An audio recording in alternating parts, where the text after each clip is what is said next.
First ஆரம்பிச்சோனே என்ன நடக்கும்னு கேட்டிங்கன்னா, கந்தர் தான் வருவாரு. கந்தர் வந்து கொஞ்ச நேரத்தில ரிங்குல ஏறுன கொஞ்ச நேரத்திலேயே, ஃபின் பாலர் மற்றும் ஜட்ஜ்மெண்ட் டே மியூசிக் வரும். ஃபின் பாலரும் ஜட்ஜ்மெண்ட் டேயும் உள்ள வந்து பேச ஆரம்பிப்பாங்க. ஏன்னா, கந்தருக்கும் ஃபின் பாலருக்கும் ஒரு சாட்டர்டே நைட்ல மெயின் இவென்ட்ல வேர்ல்டு ஹெவி சாம்பியன்ஷிப் மேட்ச் இருக்கு. நீ வேணா உன்ன விட இந்த டீம்ல சிறந்த ஆள் யாருன்னு கேட்டிங்கன்னா, டாமினிக் மிஸ்ட்ரியோ தான். நீ எங்க இதில யார வேணாலும் நீ தோற்கடிக்க முடியாது இனிமேல்ட்டு அப்படின்ற மாரி சொல்லி ஃபின் பாலர் பேசிக்கிட்டே வருவாரு. பேசிக்கிட்டே வந்து ரிங் கிட்ட ஏறும்போது அந்த இடத்துல ஒரு மியூசிக் கேட்கும். அந்த மியூசிக் யாருதுன்னு கேட்டிங்கன்னா, Damian Priest music. Damian Priest ஷாக்கிங்கா, அதாவது சர்வீஸ் சீரிஸ்ல அடிபட்டு போன பேக் ஸ்டேஜ்ல அடிச்சு அடி வாங்கிட்டு போன டேமியன் பெஸ்ட் இப்போ வந்து ரிட்டர்ன் வருவாரு. ரிட்டர்ன் வந்தது மட்டும் இல்லாம ஒட்டுமொத்தமான ஜட்ஜ்மெண்ட் டேவும் அடிச்சு தெறிக்க விடுவாரு. வெளியே எல்லா ஜட்ஜ்மெண்ட் டே மெம்பர்ஸையும் ஃபர்ஸ்ட் அடிக்க ஆரம்பிப்பாரு. ஃபர்ஸ்ட் அங்கிருந்து என்ட்ரன்ஸ்லேருந்து வந்த உடனே ஃபர்ஸ்ட் 2 பேர் அடிப்பாரு. அதுக்கப்புறம் வந்து அதுக்கப்புறம் ஒருத்தரை போட்டு அடிப்பார். அதுக்கப்புறம் ஃபைனலாக ஃபின் பாலரை போட்டு அடிப்பார். டாமினேட் பண்ணிக்கிட்டு இருப்பார். ஒட்டு மொத்தமாக டாமினேட் பண்ணிகிட்டு இருப்பார். எந்த அளவுக்குன்னா அவரோட பர்ஃபார்மன்ஸ் வேறு லெவலாக இருந்துச்சு. இந்த இடத்துல அவரை யாராலையுமே தடுக்க முடியல. அந்த அளவுக்கு ஆக்ரோஷத்தோடு வந்தார். அந்த அளவுக்கு பயங்கரமாக டாமினேட் பண்ணிக்கிட்டு இருந்தார். ஏன்னா சர்வீஸ் சீரிஸில் இன்ஜுரியோட விளாண்ட மாதிரி காமிச்சாங்க. அந்த இன்ஜுரிலாம் இல்லாமல் இந்த இடத்துல பயங்கரமாக டஃப் கொடுத்துக்கிட்டு இருந்தார். அப்படியே டஃப் கொடுத்துக்கிட்டு இருந்த டேமியன் பெஸ்ட் என்ன பண்ணுவார்னு கேட்டிங்கன்னா, கொஞ்சம் கொஞ்சமாக ரிங்குள்ளே போகிற ரிங்குள்ளே போகணுன்னே ஃபஸ்ட்டு ஃபின் பாலரை தள்ளி விடுவார். ஃபின் பாலர் தள்ளி விட்டாரு. ஃபின் பாலர் 2 பேரும் சேர்ந்து மாறி மாறி அடிப்பாங்க. அதாவது இவர் ஒரு சாப் வைப்பாரு, கந்தர் ஒரு சாப் வைப்பாரு, டேமியன் பெஸ்ட் சூப்பர் கிக் வைப்பாங்க. அப்படியே ஃபின் பாலர் வெளில போயிடுவார். அதுக்கப்புறம் வந்து டேமியன் பெஸ்ட்டும் கந்தர் அடிச்சுக்கு போவாங்க. அந்த இடத்துல கந்தர் வந்து தன்னோட க்ளோஸ் லைனை போட்டுருவாரு டேமியன் பெஸ்ட்டுக்கு. அதுக்கப்புறம் டேமியன் பெஸ்ட்டை போட்டு அடிக்கலான்ற மாதிரி பார்ப்பாங்க. அந்த இடத்துல வந்து என்ன நடக்கும்னு கேட்டிங்கன்னா, வெளில போட்டு பவர் பாம்பு போடலான்னு பார்ப்பாரு. அந்த இடத்துல ஜட்ஜ்மெண்ட் டேயோட ஃபின் பாலர் வந்து உள்ள வந்து டேமியன் பெஸ்ட்டையும் அடிப்பார். அதுக்கப்புறம் வந்து கந்தரையும் போட்டு அடிப்பார். 2 பேரும் ரிங் சைடுக்கு அடிச்சுட்டு அதுக்கப்புறம் கந்தரை வந்து ஸ்டீல் ஷேப்போட ஒரு எட்டி ஒரு உதச்சிட்டு பயங்கரமான ஒரு மூவை போட்டு அதுக்கப்புறம் வந்து டேமியன் பெஸ்ட்டை உள்ட்ரு தூக்கி போட்டு 3 முறை ஃபினிஷர் போடுவார். 3 முறை ஃபினிஷர் போட்டுட்டு அதுக்கப்புறம் வந்து அந்த வேர்ல்டு ஹெவி சாம்பியன்ஷிப்பும் டேக் டீம் சாம்பியன்ஷிப்பும் தூக்கி காமிப்பார். அந்த இடத்தோட அந்த மூமெண்ட் முடிஞ்சிருச்சு. பயங்கரமாக இருந்துச்சு ஸ்டார்டிங்கு. அதுக்கப்புறம் என்ன நடந்துச்சுன்னு கேட்டிங்கன்னா, பேக் ஸ்டேஜில் வந்து என்ன சொல்லுவார்னு கேட்டிங்கன்னா, ஆடம் பேர்ஸ் பேக் ஸ்டேஜில் என்ன பண்ணுவார்னு கேட்டிங்கன்னா, உங்களுக்கு இப்போ வந்து சிங்கிள்ஸ் மேட்ச் கிடையாது, உனக்கும் கந்தருக்கும், இதை வந்து நான் ட்ரிபிள்ட்டாக மாற்ற போகிறேன் அப்படின்ற மாதிரி சொல்லி அந்த இடத்துல ஒரு ட்ரிபிள்ட் மேட்சை கன்ஃபார்ம் பண்ணுவார். அதுக்கப்புறம் என்ன நடக்கும்னு கேட்டிங்கன்னா, இன்றைக்கி நடக்க போகிற டேக் டீம் சாம்பியன்ஷிப் நான் ஏற்கனவே சொன்ன மாதிரி நான் டிஃபெண்ட் பண்ணும்போது ஜட்ஜ்மெண்ட் ஒட்டுமொத்தமாக யாருமே ரிங் சைடில் இருக்கக்கூடாதுன்ற மாதிரி ஆர்டர் போட்டு போயிடுவார். அதுக்கப்புறம் 8 மேன் டேக் டீம் மேட்சஸ்க்காக வெயிட் ஃபேமிலி வர்சஸ் ஃபைனல் டீஸ் மெம்பர் வருவாங்க. வந்த உடனே ரிங்குள்ள பயங்கரமாக அட்டாக் பண்ணிக்க ஆரம்பிப்பாங்க. ஃபைனல் டீஸ்மெண்ட் வர்சஸ் அதுக்கப்புறம் வேட் ஃபேமிலி இவங்களுக்குள்ளே நடக்கிற மேட்ச். இந்த மேட்ச்சில் வந்து யார் ஜெயிப்பான்னு கேட்டிங்கன்னா, இந்த மேட்ச்சில் 2 டீம் நல்லா பர்ஃபார்மன்ஸ் பண்ணாங்கன்னு கேட்டிங்கன்னா, வெயிட் ஃபேமிலியை வச்சு, அதாவது இப்போ இருக்கிற வெயிட் ஃபேமிலியை வச்சு ஏதோ சின்ன சின்ன மிரட்டலை காமிச்சாங்க. ஆனால் வந்து இதெல்லாம் பயன்படுத்திக்கிட்டு ஃபைனல் டீஸ்மெண்ட் வந்து ஈஸியாகவே வந்து அவங்க வந்து ஜெயிச்சுட்டு போயிட்டாங்க.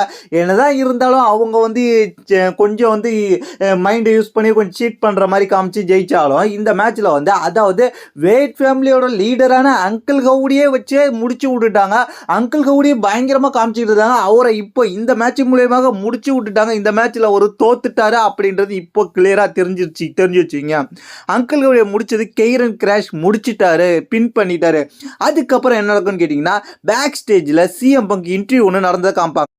சிஎம் கிட்ட பாலிகுமனை பற்றி கேட்பாங்க. பாலிகுமனை பற்றி கேட்டோன்னே அது இது பேசுறதுக்கு சரியான நேரம் இல்லைன்னு அப்புறம் வந்து செத்ரோலின்ஸை பற்றி கேட்பாங்க. செத்ரோலின்ஸை பற்றி கேட்டோன்னே செத்ரோலின்ஸ் என்கிட்ட ட்ரைனிங் எடுக்க வந்து சொல்லிக் கொடுக்க வந்து கேட்டவன், அவன் இப்போ இப்படி இருக்கிறான், நான் இங்கே இல்லாதனால தான் அவன் இந்த இடத்துக்கு வந்திருக்கான் அப்படின்ற மாதிரி சிஎம் பங்கு வந்து செத்ரோலின்ஸ் அப்படியே சொல்லுவார்.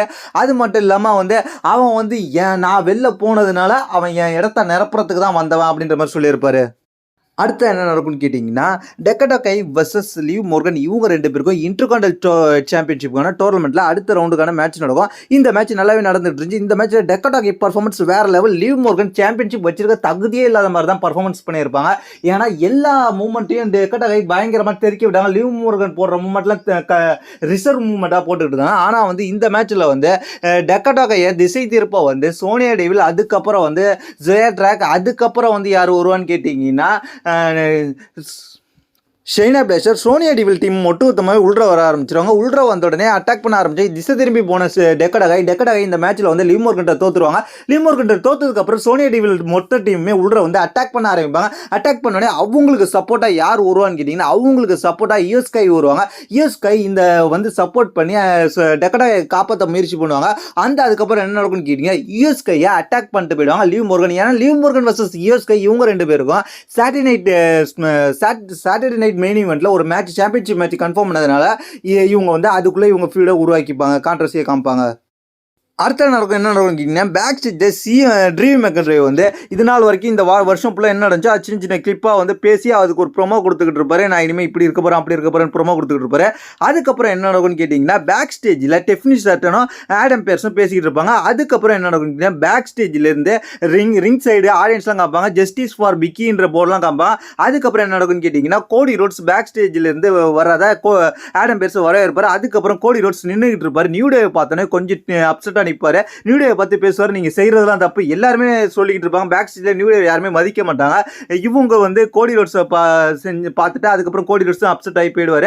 அதுக்கப்புறம் வந்து என்ன நடக்கும்னு கேட்டிங்கன்னா செத் ரோலின்ஸ் ரிங்க்கு வருவார். ரிங்க்கு வந்து சிஎம் பங்கு இன்னைக்கு ஆரம்பத்தில் ஒரு இன்டர்வியூ கொடுத்துருப்பாரு, இயர்லி இன்டர்வியூன்னு சொல்லி ஒன்று காமிப்பாங்க. அந்த இன்டர்வியூக்கு பதில் கொடுக்கும் விதமாக சிஎம் பங்குக்கு செத் ரோலின்ஸ் பேசுவார். சிஎம் பங்கு ஒரு ஏமாத்துக்காரன், சிஎம் பங்கு ஒரு பொய்யாளி, சிஎம் பங்கு ஒரு துரோகி, சிஎம் பங்கு எல்லாமே வந்து கதை தான் விட்டுக்கிட்டு இருக்கான் அப்படின்ற மாதிரி சொல்லி சிஎம் பங்கை வந்து தாக்கி பேசுவார். அதுக்கப்புறம் பேசிக்கிட்டு இருக்க நேரத்தில் கொஞ்ச நேரத்தில் செமிஜெயின் வருவார். செமிஜெயின் வந்து செத் ரோலின்ஸ்ட்ட மன்னிப்பு கேட்பாரு. போன வாரம் ஏதோ தெரியாதனமா நான் உன்னை நினச்சிட்டேன், நீ தான் என்னை நீ தான் ஜேஇசோ அட்டாக் பண்ண அப்படின்னு நினச்சிட்டேன், சாரி அப்படின்னு கேட்பாரு. அதுக்கப்புறம் இவங்களுக்குள்ள ஒரு சின்ன கான்ட்ரவர்சி. அதுக்கப்புறம் இவங்க ரெண்டு பேரும் வெளில போயிடுவாங்க. வெளில போனதுக்கப்புறம் வந்து என்ன நினைப்பான்னு கேட்டீங்கன்னா செமிஜெயின் வந்து செத் ரோலின்ஸை போக சொல்லிட்டு நான் இந்த இடத்துல சேலஞ்ச் விடுறேன், ட்ரீம் மெக்கன்ட்ரே உனக்கும் எனக்கும் உன்னை இது வரைக்கும் இனிமேட்லாம் தேடிட்டு இருக்க முடியாது. சாட்டர்டே நைட் மெயின் ஈவெண்ட்ல உனக்கு எனக்கும் சிங்கிள்ஸ் மேட்ச் அப்படின்னு சொல்லிட்டு ட்ரீம் மெக்கன்ட்ரிக்கு சேலஞ்ச் விட்டுட்டு அந்த இடத்துல இருந்து செமிஜெயின் கிளம்புவார். செமிஜெயின் கிளம்பின கொஞ்ச நேரத்தில் என்ட்ரன்ஸ் கிட்ட வச்சு செமிஜெயினை வச்சு ட்ரீம் மெக்கன்ட்ரி அடின்னு அடிப்பார். ரெஃப்ரி எல்லாம் வந்து தடுத்ததுக்கு அப்புறமா தான் விட்டு அனுப்புவார். ரெஃப்ரி பேக் ஸ்டேஜில் உள்ளவங்க வந்து தடுக்கிற வரைக்கும் அடின்னு அடிச்சுக்கிட்டு இருப்பாரு. அடுத்த உமன்ஸ் இன்டர்கான்டினல் சாம்பியன்ஷிப்பான டோர்னமெண்ட்டில் ட்ரிபிள் மேட்ச் நடக்கும். இந்த மேட்ச்சில் வந்து என்ன நடக்கும்னு கேட்டிங்கன்னா இந்த மேட்ச்சில் வந்து 3 பேருமே நல்லாவே பர்ஃபார்மன்ஸ் பண்ணுவாங்க. செனிலா வேகன்ஸாக இருக்கட்டும், லாரியாக இருக்கட்டும், அதுக்கப்புறம் வந்து அமெரிக்கன் மெயின் டீமில் உள்ளவங்களாக இருக்கட்டும், எல்லாருமே நல்லாவே பர்ஃபார்மன்ஸ் பண்ணுவாங்க. அதுக்கப்புறம் அந்த மேட்ச் நடந்துகிட்டு இருந்ததில் பேக் ஸ்டேஜ்லேயே செமிஜெயினும் ட்ரீம் மெக்கன்ட்ரி பயங்கரமாக அடிச்சுப்பாங்க. அதுக்கப்புறம் வந்து அங்கேயும் வந்து ஆடம் பெர்ஸ் அப்புறம் கொஞ்சம் பேக் ஸ்டேஜில் உள்ளவங்களாம் வந்து தடுத்ததுனால இவங்க 2 பேரும் அந்த இடத்த விட்டு விலகிடுவாங்க, இழுத்துட்டு போயிடுவாங்க. அதுக்கப்புறம் என்ன நடக்கும் இந்த மேட்ச் கண்டினியூ. இந்த மேட்ச்சில் வந்து லாரி வின் பண்ணிட்டு போயிடுவாங்க. லாரி வின் பண்ணிடுவாங்க. இந்த ட்ரிபிள் மேட்ச்ல அடுத்த கட்டத்துக்கு குவாலிஃபை ஆயிடுவாங்க. அடுத்த மெயின் ஈவெண்ட் மேட்ச்சுக்கு போகிறதுக்கு முன்னாடி ரீகே ரிப்ளே டேமியன் பெஸ்ட்டை பார்த்துட்டு போவாங்க. அதுக்கப்புறம் என்ன நடந்துச்சுன்னு கேட்டிங்கன்னா நியூ டே வருவாங்க. நியூ டே பேக் ஸ்டேஜில் இன்டர்வியூ எடுப்பாங்க.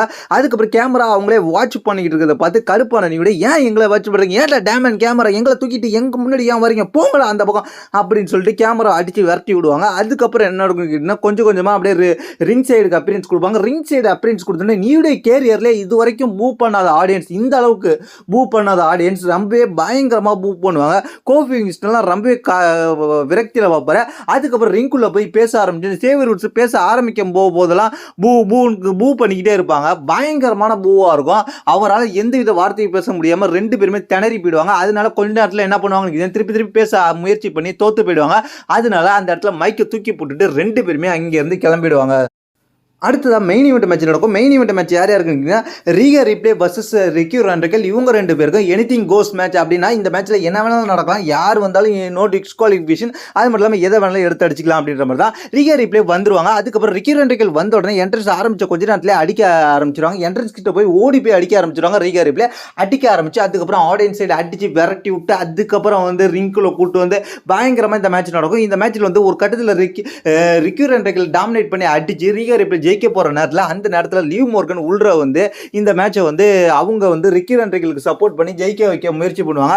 என்னதான் ரிக்கி ராண்ட்ரிக்கலுக்கு ஹெல்ப் பண்ணாலும் ஒவ்வொரு கட்டத்துலையும் வந்து ரீகா ரிப்ளே எஸ்கேப் ஆகிட்டு தான் இருப்பாங்க. அதுக்கப்புறம் என்ன நடக்குன்னு கேட்டிங்கன்னா ரீகா ரிப்ளேக்கு சப்போர்ட் பண்ண விதமாக ரிக்கி ராண்ட்ரிக்கல் முன்னாடி ரிக்கி ராண்ட்ரிக்கலுக்கு எகென்ஸ்டாக வந்து யூஎஸ்கை வருவாங்க. அது யாருக்காகன்னு கேட்டிங்கன்னா இப்போ வந்து லிவ் மோர்கன் அந்த இடத்துல இருக்கிறதுனால லிவ் மோர்கனுக்கும் யூஎஸ்கைக்கும் சாம்பியன்ஷிப் மேட்ச் இருக்கிறதுனால அந்த ஃபீல்டுக்காக உள்ற வந்து அவங்க வந்து அடிக்க ஆரம்பிப்பாங்க. அதனால அதனால இந்த மேட்ச் நல்லாவே இன்ட்ரெஸ்ட்டாக போயிட்டு இருந்துச்சு. இந்த மேட்ச்சில் யார் ஜெயிச்சான்னு கேட்டிங்கன்னா பயங்கரமாக டாமினேட் பண்ணது 2 பேருமே. அதுக்கப்புறம் என்ன நடந்துச்சுன்னு கேட்டிங்கன்னா இந்த மேட்ச்சில் ஒரு கட்டத்தில் டேபிளில் தன்னோட ஃபினிஷரை தூக்கி போட்டு இந்த மேட்ச்சில் டேபிளை உடச்சி அதுக்கப்புறம் ரீகா ரிப்ளே இந்த மேட்ச்சில் பின் பண்ணி வின் பண்ணிடுவாங்க. வின் பண்ணதுக்கப்புறம் என்ன நடக்கும்னு கேட்டிங்கன்னா இஎஸ்கே உள்ளே வருவாங்க. உள்ளே வந்தோடனே இஎஸ்கே கிட்ட அந்த சாம்பியன்ஷிப்பை எடுத்து காமிப்பாங்க.